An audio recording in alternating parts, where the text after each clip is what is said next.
नमस्कार, मैं रवीश कुमार। आपका अंदाज़ा सही है कि क्या कहने जा रहा हूँ, लेकिन गुजारिश है कि जो भी कह रहा हूँ उसे धीरज के साथ सुनिएगा।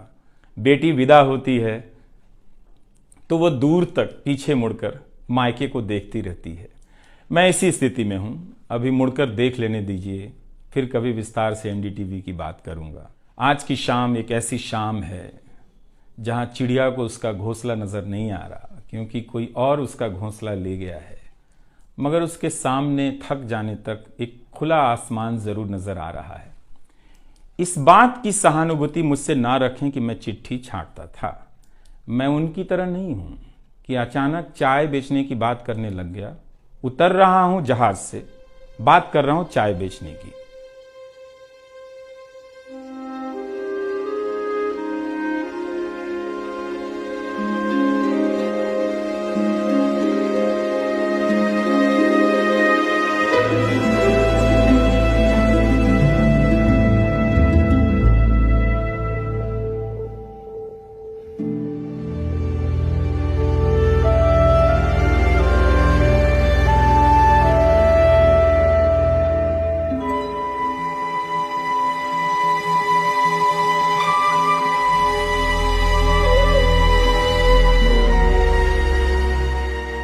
नमस्कार, मैं रवीश कुमार। आपका अंदाज़ा सही है कि क्या कहने जा रहा हूँ, लेकिन गुजारिश है कि जो भी कह रहा हूँ उसे धीरज के साथ सुनिएगा। भारत की पत्रकारिता में स्वर्ण युग तो कभी था भी नहीं, लेकिन आज के दौर की तरह भस्म युग भी नहीं था। भस्म युग से मेरा मतलब है जहाँ इस पेशे की हर अच्छी बात तेज़ गति से भस्म की जा रही हो। यह दिन भी आना ही था। इस देश में अलग अलग नाम वाले अनेक चैनल हो गए हैं, मगर सब हैं तो गोदी मीडिया ही। उसका परिवेश, उसका इकोसिस्टम, पत्रकारिता का और माहौल सब खत्म कर दिया गया है। मगर पत्रकारिता करने और कराने का दावा भी सब कर रहे हैं। खासकर वो भी कर रहे हैं जो उसी सत्ता का हिस्सा माने जाते हैं, उसी के रूप में देखे जाते हैं, जिसकी ताकत से हर दिन पत्रकारिता इस देश में कुचली जा रही है। जब वो कहे कि वह उच्च स्तरीय पत्रकारिता करना चाहता है, तब ऐसा दावा करने वालों को जरा संदेह की निगाह से देखिए। गोदी मीडिया और सरकार भी पत्रकारिता का अपना मतलब आपके ऊपर थोपना चाहती है। अगर इसका मतलब किसी भी रूप में वही है, तब आप एक बार फिर से झांसे में आने वाले हैं। बेटी विदा होती है तो वो दूर तक पीछे मुड़कर मायके को देखती रहती है।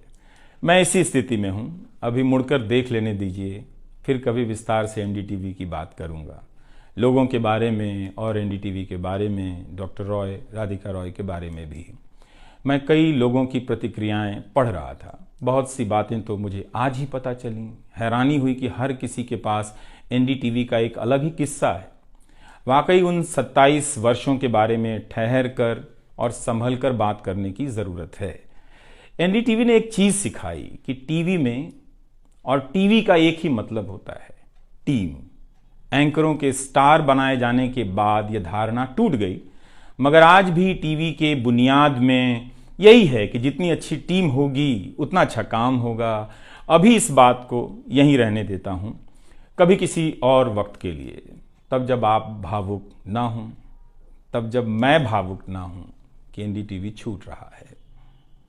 आज की शाम एक ऐसी शाम है जहाँ चिड़िया को उसका घोंसला नज़र नहीं आ रहा, क्योंकि कोई और उसका घोंसला ले गया है। मगर उसके सामने थक जाने तक एक खुला आसमान ज़रूर नज़र आ रहा है। तो खैर, उसके बाद अनुवादक बना और कई पत्रकारों की रिपोर्ट का अंग्रेजी से हिंदी में अनुवाद करता रहा।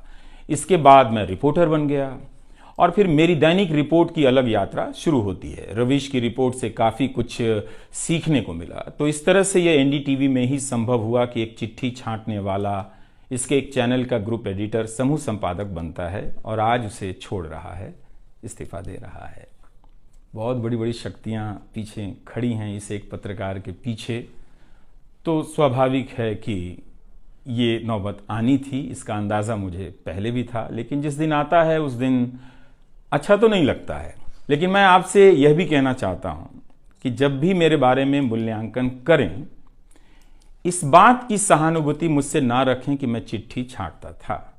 मैं उनकी तरह नहीं हूं कि अचानक चाय बेचने की बात करने लग गया। उतर रहा हूं जहाज से, बात कर रहा हूं चाय बेचने की। सहानुभूति के लिए या फिर अपने संघर्ष को महान बताने के लिए मैं ऐसा नहीं करना चाहता। इस देश में हर किसी का संघर्ष ही पहाड़ चढ़ने के जैसा है। आप एम्स के बाहर मरीज जो खड़े हैं, उनके परिजन जो खड़े हैं, उनसे मिल लीजिए। आपको पता चल जाएगा कि उनकी चुनौतियां कितनी बड़ी हैं और आपका दुख कितना कम है, छोटा है। लेकिन आज के दिन मैं आप सभी के बीच दर्शकों की बात करना चाहता हूं। इस दौर में कुर्सी पर बैठे किरदारों को टूटते हुए देखा, सबने देखा। संस्थाओं को भस्म होते देखा, आपने देखा। नफरती तूफान में लोगों को भटकते देखा। मगर मैंने इसी दौर में एक नई संस्था भी बनते देखी है। वह संस्था है जनता की संस्था, दर्शकों की संस्था। दर्शक ही अपने आप में इंस्टीट्यूशन बन जाते हैं। आप दर्शकों की संख्या भले कम है, मगर आप दर्शकों ने मिलकर जर्जर किए जा रहे इस लोकतंत्र में जनता नाम की संस्था का पौधा सूखने से बचा लिया। एनडीटीवी में मुझे जब भी अवसर मिला मैंने जान लगा दी। मैंने कभी उन अवसरों को अपने लिए नहीं देखा, बल्कि यही सोचा कि ये अवसर मुझे आप दर्शकों के लिए मिला है, इसलिए उन सभी अवसरों को आप दर्शकों की कहानियों से भरता चला गया और मैं आप दर्शकों का होता चला गया। आपका दावा मुझ पर बहुत बड़ा है, मैं जानता हूं। मेरे आगे दुनिया बदलती रही, मगर टेस्ट मैच के खिलाड़ी की तरह पिच पर टिका रहा। पर अब किसी ने मैच ही खत्म कर दिया है, उसे T20 में बदल दिया है। जनता को चवन्नी समझने वाले जगत सेठ हर देश में हैं, इस देश में भी हैं।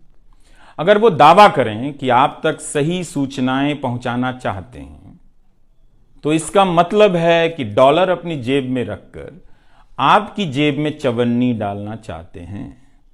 पत्रकार एक खबर लिख दे तो जगत सेठ मुकदमा कर देते हैं और फिर सत्संग में आकर प्रवचन भी देते हैं कि वे पत्रकारिता का भला चाहते हैं। कानून की आड़ में अब अधिकार कुचले जा रहे हैं, अभिव्यक्तियों को रौंदा जा रहा है ताकि सारे अवैध काम वैध नजर आए। इस समय मेरे रास्ते निश्चित नहीं हैं, निश्चित हैं तो सिर्फ हौसला है। उसका भी क्या भरोसा, कभी आसमान में होता है, कभी पाताल में।